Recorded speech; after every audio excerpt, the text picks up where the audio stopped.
perubahan-perubahan lagi, baik itu yang dilakukan oleh DPR melalui perubahan undang-undang pemilu ataupun oleh Mahkamah Konstitusi.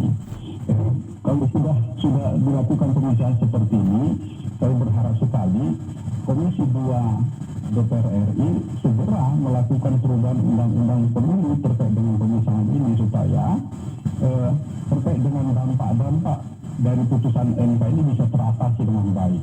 Misalnya kan ada ketentuan dari putusan dari Mahkamah Konstitusi terkait dengan pelaksanaan pilkada itu kan dilaksanakan dua tahun ya paling cepat setelah dilantiknya DPRD.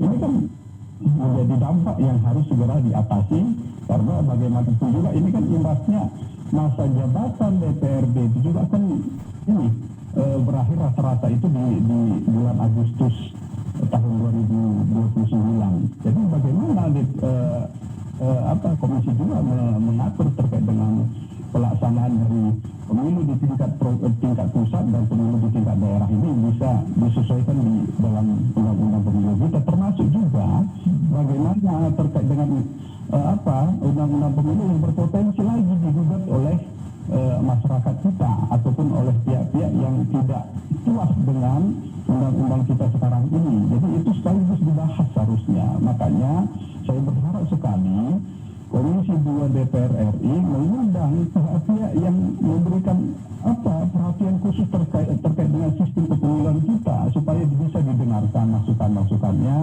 dan juga itu nanti bisa dimasukkan di dalam undang-undang pemilu kita.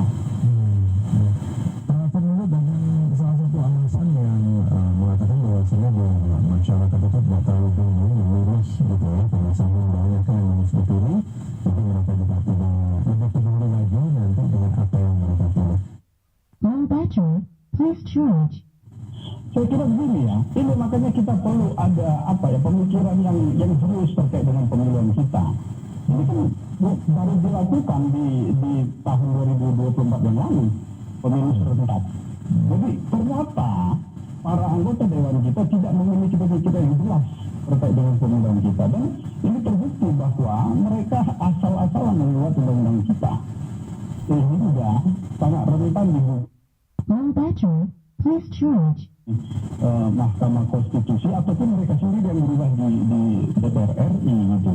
Jadi makanya perlu secara serius bagaimana sih yang kita inginkan dengan sistem kepemiluan kita, apalagi ada banyak untuk tingkatan yang dipilih kan gitu.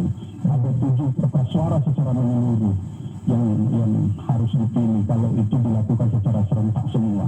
Makanya pemisahan ini saya berharap betul-betul Low battery, please charge. terkait dengan pemiluan. Jadi jangan hanya maunya DPR hanya mengakomodir kepentingan-kepentingan mereka sendiri, kepentingan-kepentingan partai politik ataupun kepentingan